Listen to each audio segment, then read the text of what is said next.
Entonces, he estado haciendo un estudio científico hoy por la mañana desde que hemos llegado. Tú me dirás que eres investigador, si es científico. Pues y sí. creo que este es uno de los mejores eventos y os digo por qué. Acabamos de hablar con Liliana, una colombiana viviendo en Gante. Ahora ha estado María contándonos cosas interesantes, una cordobesa viviendo en Londres. Y ahora tenemos un belga viviendo en Sevilla. No me digáis que no es espectacular Empodera Life. Dicho esto, estamos con Yves Puny, que es investigador en la Comisión Europea.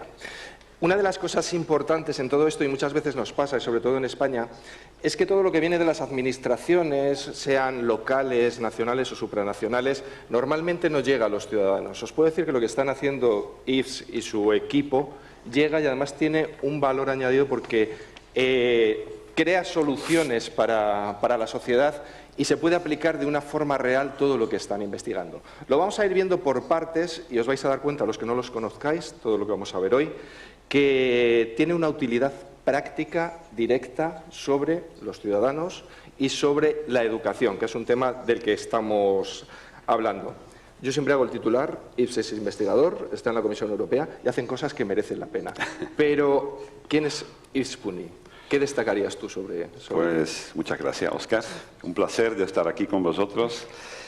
Yo soy el tío con la camiseta azul, porque no me da cuenta que tengo la misma camiseta en la foto que aquí. Esto es espectacular. Mal asunto.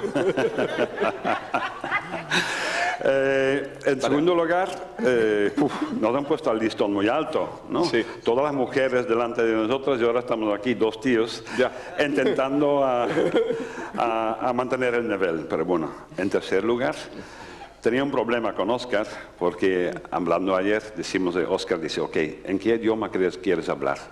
Digo, bueno, yo trabajo en inglés. Estoy más cómodo hablando en inglés, pero él me dice, no, pero a ver, hay mucha gente española y tal, el público está que...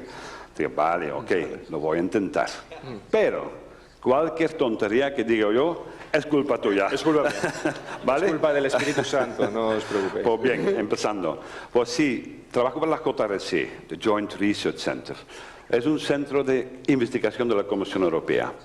Entonces, no somos compañeros de Fabricio, por ejemplo, de ayer, pero ellos hacen más las políticas y la innovación. Nosotros somos, digamos, el departamento interno de investigación de la Comisión Europea, apoyando a las políticas europeas con evidencias, análisis, datos empíricos. Trabajamos en muchos campos, el cambio climático, transporte, agricultura, políticas fiscales, pero también en la economía digital y en el capital humano y empleo. Ahí, en ese campo trabajo yo. Aquí en Sevilla tenemos un centro donde estamos ya casi 400 personas de toda Europa investigando y apoyando la política europea y de los países miembros con los retos que tenemos actualmente. ¿Y qué desafíos y qué datos tenemos sobre Europa en este ámbito que habéis recogido desde el JRC? Hombre, hay muchos, ¿no? Pero bueno, si quiere, porque el campo mío es, y estamos hablando ya hoy y también, ¿no? Es la competencia digital. Sí. ¿Sí? Y tenemos algunos datos y también algunos desafíos importantes todavía en Europa, también en el resto del mundo, pero en Europa todavía la mitad de la población europea no tiene competencias digitales suficientes. Es un reto enorme, un desafío enorme. Sí, un 46% no tiene competencia digital suficiente. Al plan europeo. Y luego, como lo decía, creo, Liliana antes, hombre, es el medio europeo. Claro, hay muchas diferencias entre los países. Algunos países, como los países nórdicos, Holanda, Central de Europa, tienen una competencia digital mucho más alto que en los países sur o al este, por ejemplo, o en Rumanía. Solo estamos hablando de un 30% que tiene competencias digitales suficientes. Sí. También, como se decía antes, la desigualdad es tremendo, porque, por ejemplo, si tú coges los 56% que tienen competencia digital, pero si vamos a ver la educación y el perfil socioeconómico de esta gente, claro, lo que tiene una educación alta, vamos llegando a 70-80%, lo que tiene una educación en empleo bajo, estamos hablando de 20-30% que solo tienen competencias digitales. Entonces es un reto muy importante. Es un reto importante. Ya has comentado que hay países que en Europa que sí tienen más competencias digitales, otros menos. España, más o menos, ¿dónde la podríamos ubicar? España, relativamente, va bien. Va bien, España va bien. Va bien en los servicios digitales, van bien, en la infraestructura va bien, un poquito arriba de la media europea.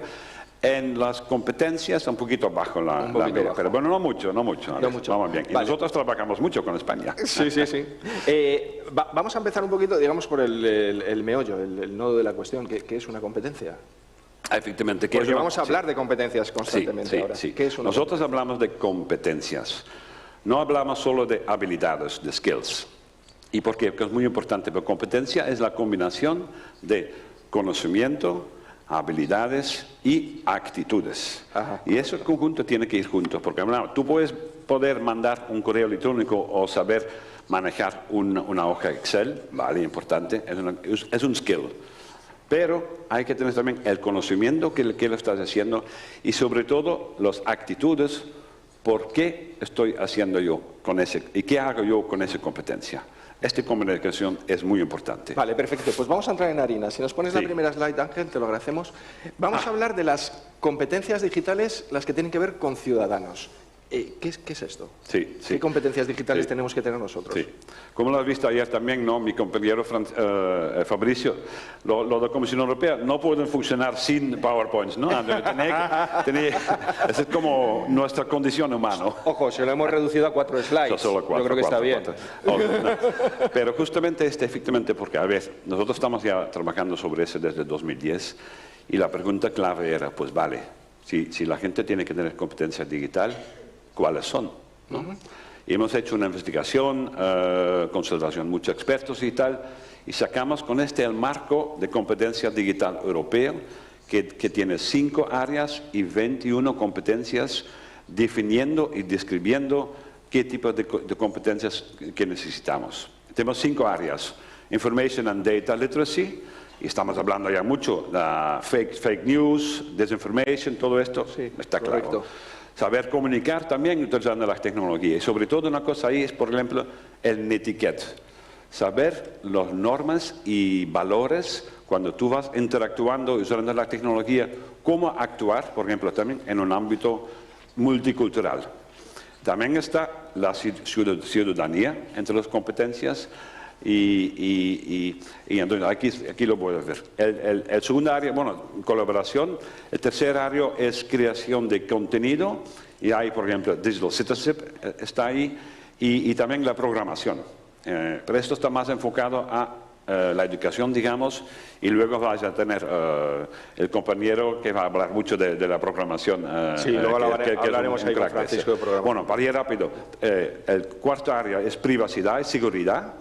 Saber proteger los aparatos, tus datos personales, tu privacidad, también tu bienestar, porque estamos hablando de ciberacoso, por ejemplo, ayer, ¿no?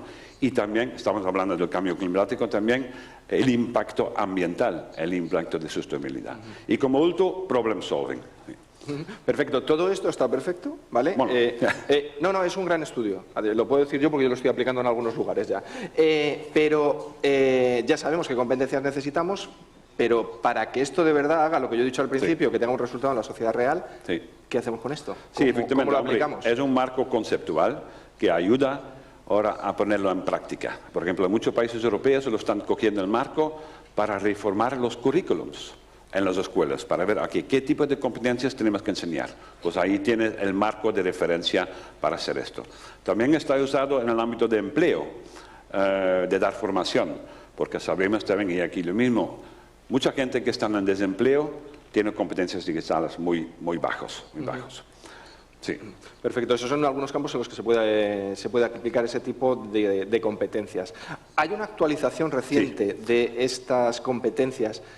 ¿Qué hay de nuevo en esas competencias? Aquí sacamos en marzo de este año la versión DISCOMP 2.2 y actualizando más de 200 ejemplos de cómo aplicar 21 competencias. No cambiamos las competencias, pero sí ejemplos nuevos para actualizar este tipo de competencias, ¿no? Y hablamos mucho de AI, Artificial Intelligence, justamente de fake news, false information, todas estas cosas que estamos ahí dando ejemplos, cómo podemos poner en práctica este tipo de competencias. Los ejemplos siempre vienen muy bien, ejemplos a nivel europeo, de toda Europa, también de España. Sí.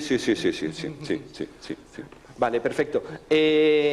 Por lo que veo, si habéis actualizado esto, ¿vamos a tener nosotros los ciudadanos que estar actualizados constantemente en todo lo que tiene que ver con estas competencias digitales? Sí, buena pregunta. ¿Verdad que sí? Porque muchas veces se piensa que es una cosa que se adquiere un momento y ya está, hecho por la vida. Pues al contrario, ¿no? Porque la tecnología, la sociedad cambia tan rápido que tenemos que cambiar, es como más una mentalidad que tenemos que intentar fomentar, que es una competencia que tenemos que actualizando por toda la vida, como el aprendizaje permanente, ¿no? El lifelong learning.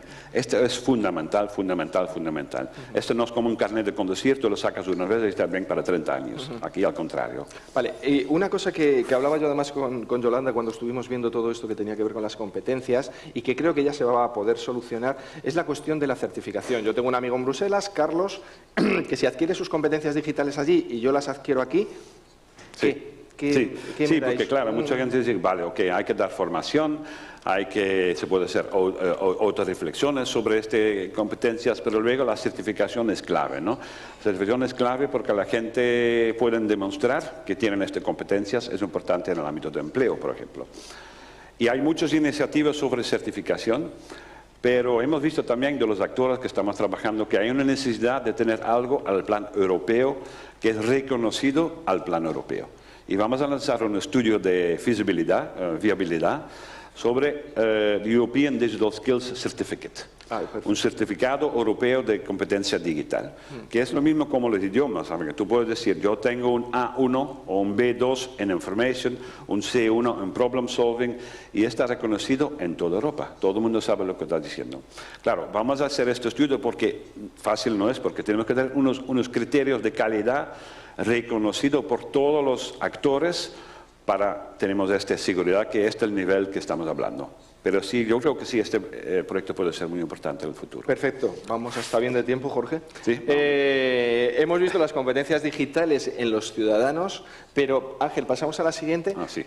¿Qué pasa con los profesores? Son ciudadanos también, no los vamos a excluir como ciudadanos, pero ¿qué pasa con la educación y los profesores? ¿Qué tipo de skills, qué tipo de competencias deben tener? Sí, a ver, porque estamos aquí hay hablando dos partes, además, está por un lado los profesores y por otro lado estarían las instituciones. A nivel profesores... Sí, es para intentar tener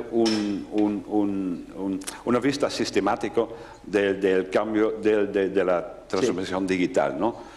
Vamos a los individuales, pero luego sabemos que a nuestros profesores, docentes también hace falta las competencias digitales para poder utilizar las tecnologías y para enseñarles a sus alumnos y para fomentar la competencia digital de los alumnos. Y por eso hemos sacado un marco similar al de DIGCOMP, que se llama DIGCOMP Edu, Competencia Digital for Educators, un marco conceptual.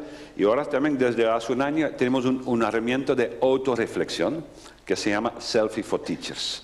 Y cualquier profesor, en todos los idiomas de la Unión Europea, puede ser un autodiagnóstico para ver. Yo voy a hacer algunas preguntas basado en el marco conceptual y esto me va a dar una idea qué competencias tengo, cuáles no tengo, cuáles son mis débiles y cuáles tengo que mejorar.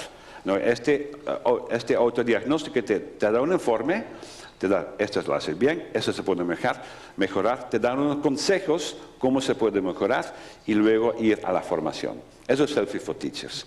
Y luego, para ir más sistemático, tenemos el mismo para los centros educativos. Eso se llama Selfie.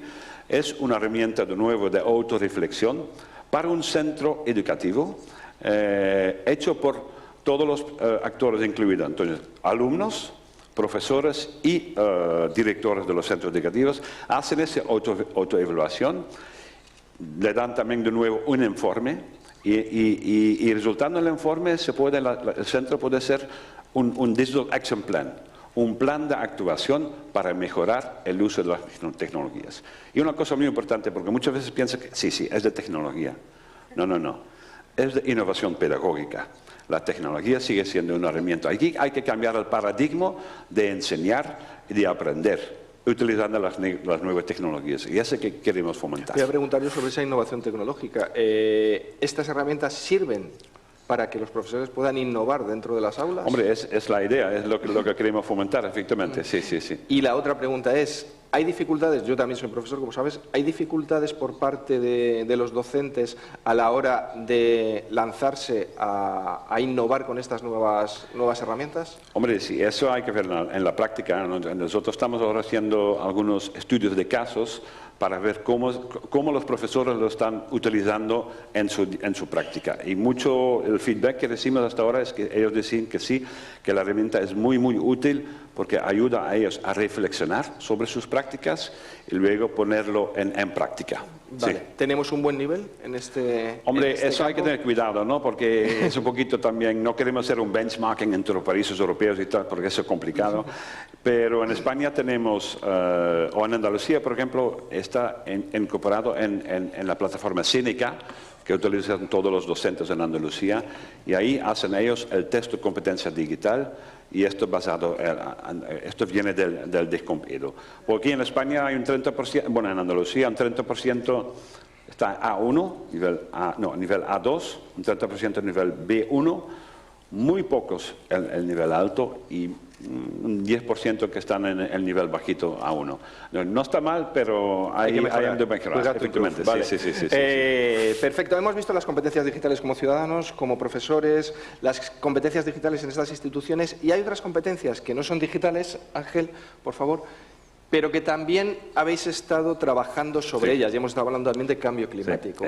¿Cuáles son estas competencias que habéis definido dentro, por ejemplo, de GreenComp? Sí, hemos estudiado ahora un nuevo marco conceptual, que es el European Sustainability Competence Framework, GreenComp. Tenemos un poquito la paralela, ¿no? DISCOMP, ENTRACOMP, DISCOMP Edu y ahora GreenComp, Green Competence Framework, ¿no? Y lo mismo, la idea es lo mismo. Queremos identificar y definir bien cuáles son las competencias que los ciudadanos necesitamos hoy y en el futuro para, en este caso, ser más sostenible, ¿no? Y ahí tenemos un modelo un poquito no de las hormigas, pero de las abejas. Sí. Y como visual representation, ¿no? Como metáfora. Pero bueno, aquí estamos hablando de 4 áreas, 3 competencias en cada área. De valores ambientales, respetar la naturaleza. También una cosa aquí es el pensar del futuro, porque sabemos que lo que estamos haciendo hoy impacta en el futuro. También, por ejemplo, una cosa es critical thinking, el pensamiento crítico, y system thinking, porque es un ecosistema, el mundo es un ecosistema, ¿no? Una pequeña cosita aquí va a impactar otras cosas por ahí. Y entonces nosotros tenemos que aprender también pensar así, pensar más sistemático. Y también, bueno, el pensamiento crítico, porque sabemos mucho que para los ciudadanos es muy difícil, pues, si tú sigues el debate del cambio climático, algunos científicos dicen que sí, otros dicen que un poquito, otros dicen que no, y tú como dices, ¿ahora qué hago yo? Pues tenemos que también aprender a vivir con esas incertidumbres e intentar buscar nuestro camino en este tipo de incertidumbres. Es un poquito lo que tenemos. Perfecto. GreenComp sería un poquito esto. Sí, y LifeComp, que es la siguiente, Ángel. Sí, y GreenComp está ahora también en todos los idiomas europeos, todo. Y respecto a LifeComp. Sí, porque antes hablamos de la Unión Europea ha sacado una recomendación europea que se llama Key Competences for Lifelong Learning, las competencias claves para el aprendizaje permanente. Hay 8. Hay DISCOMP, competencia digital, emprendimiento, idiomas, STEM, y luego hay también Personal, Social and Learning to Learn Competence.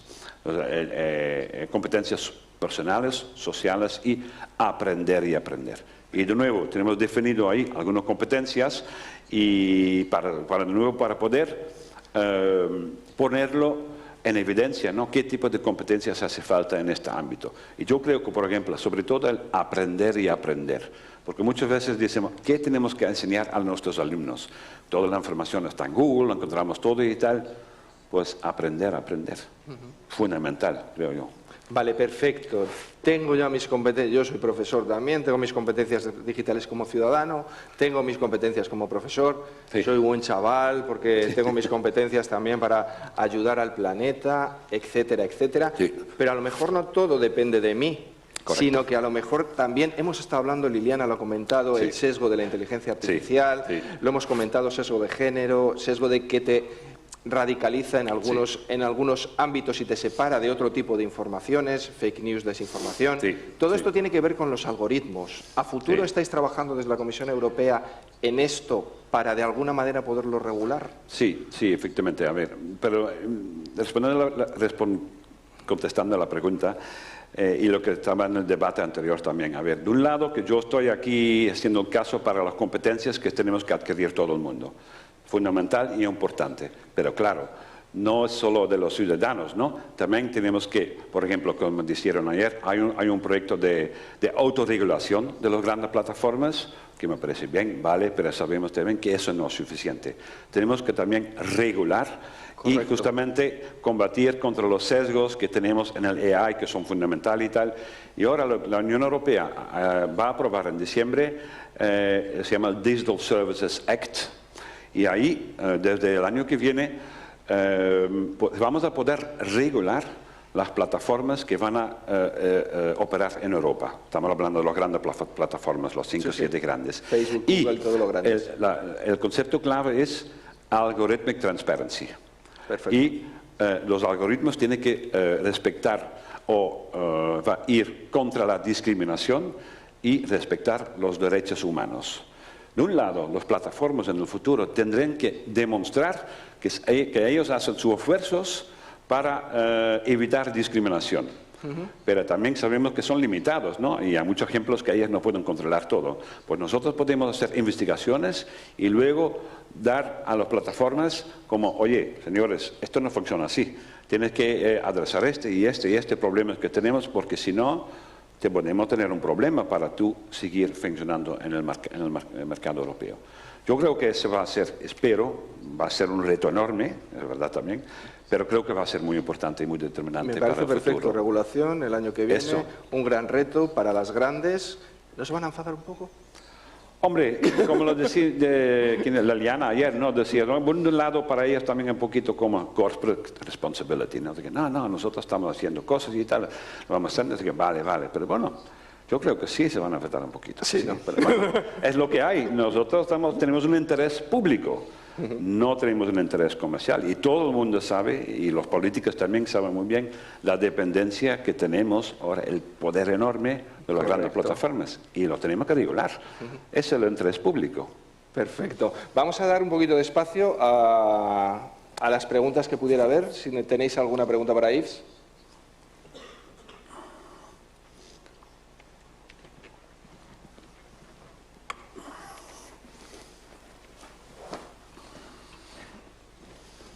Sí, muchas gracias. Gracias por la presentación.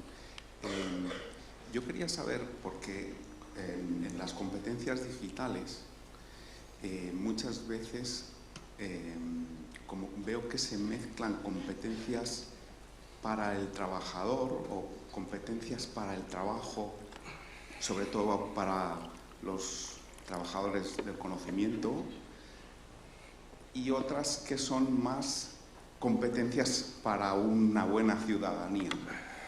Y sin embargo se mezclan todas en un solo número o en una sola dimensión, ¿no? Entonces quería que comentases, si quieres, un poco este... No, es verdad. Es un comentario correcto, ¿no? La verdad que tampoco existe aquí el marco de referencia perfecto que vale para todo el mundo y para todos los usos y para todos los campos, ¿no? Es muy difícil. Este marco también nuestro de DIGCOMP engloba varias cositas y luego, porque sigue siendo un marco teórico de referencia y luego hay que ponerlo en práctica.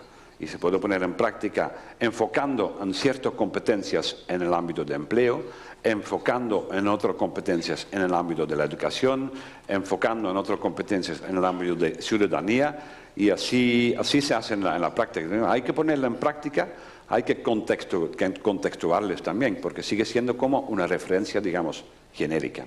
Voy a decir una cosa que no he dicho antes, que quería comentar, que esos marcos son marcos europeos de referencia. Son voluntarios. Los países, las regiones, las escuelas y tal, ¿lo pueden coger o no lo pueden coger? Porque la Comisión Europea no tiene competencia para regular y hacer directivos en el ámbito de la educación. Son referencias. También ayuda, por ejemplo, si nosotros tenemos foros europeos donde vienen los representantes de los ministros de educación de todos los países y lo ponemos juntos en una sala durante 2 días y discutimos sobre este tipo de cosas, ¿no? Pues el marco ayuda para tener como un lenguaje común, para aprender de un país del otro. Y eso es una de las cosas que también es muy importante en nosotros al plano europeo. Perfecto. ¿Alguna pregunta más? Ahí. Yo tengo una siempre, la última. ¿Eh? No, pero es muy chiquitica y se quedan 3 minutos. Yo creo que da tiempo a una, Jorge. Venga, anda. ¿Quedan 3 minutos? Sí, según lo que me has dicho, me quedan 3. Me estoy portando muy bien. ¿Tienes 3? 3 minutos nos quedan. Ah, no, yo tengo 3 preguntas. Hola. A ver si sé formularla bien. En este marco que habéis hecho para las competencias digitales de la ciudadanía, ¿se ha tenido en cuenta, que entiendo que sí, pero me gustaría que lo contaras, ya que estamos hablando de diversidad y demás, a las personas con diversidad funcional, discapacidad, etcétera? O sea, ¿cómo se va a aplicar este marco a estas personas y estos ciudadanos y ciudadanas europeos? Sí, pues en la nueva versión 2.2 sí tenemos muchos más ejemplos de uso de las competencias para la gente que tiene discapacidades.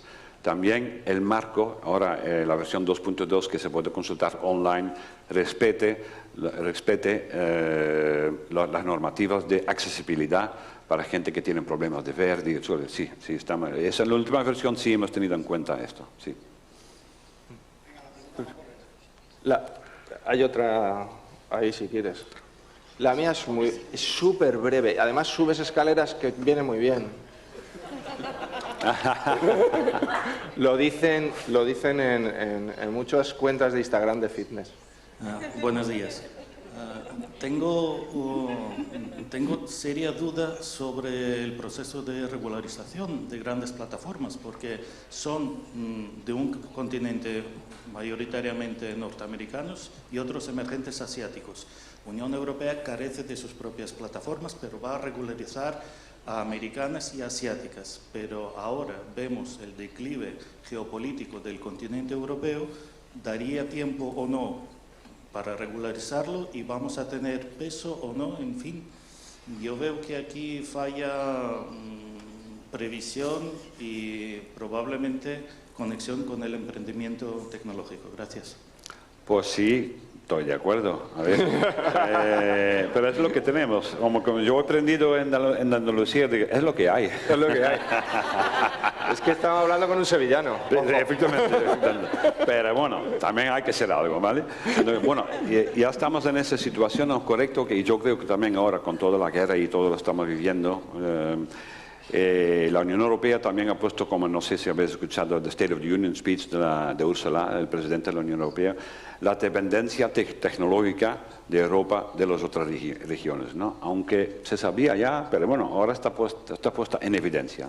Los chips, ¿no? Los microchips y todo esto, ¿no? Dependencia total de 80% fabricado en Taiwán. Si Taiwán mañana dice, ya está, se acabó, estamos aquí sin ordenadores. Son retos tremendos que sabemos están ahí, pero bueno, tampoco no es fácil de solucionarlos, ¿no? Pero bueno, por lo mínimo están en la agenda política ahora y ahí poco a poco tenemos que intentar a combatir. Perfecto, pues hemos visto el caso de María antes con las fish and chips. A mí me gustaría, hemos estado hablando de competencias, me gustaría saber cuáles son las competencias necesarias para que un belga pueda vivir en Sevilla. Si hace falta hacerse del Betis, hay que ser del Sevilla, hay que tener caseta. ¿Cómo van esas competencias? Pues muy bien, pues sí, es lo que hay. He dicho antes, ¿no? Pues sí, 20 años, 21 años. Yo he venido para un postdoctorado, que estamos hablando de un postdoctorado por 2 años. Yo trabajaba en la Universidad de Bruselas, 2 años un postdoctorado con mi mujer, con 2 bebés pequeñitos y tal. Vamos 2 años al sol y después volvimos a Bruselas a la vida real, ¿no? Real. Pues hemos quedado aquí 20 años. Algo nos ha gustado, ¿no? No solo el trabajo, pero también la calidad de vida aquí, ¿no? Y pues sí, pues soy socio de una caseta en el pueblo. Y tengo carnet del Betis. Un aplauso para él, muchísimas gracias. Gracias.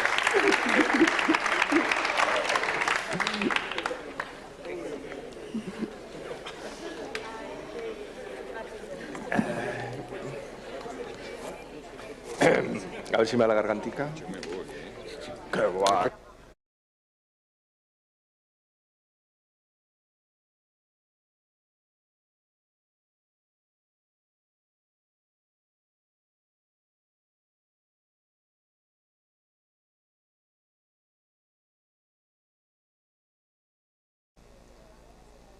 Hola.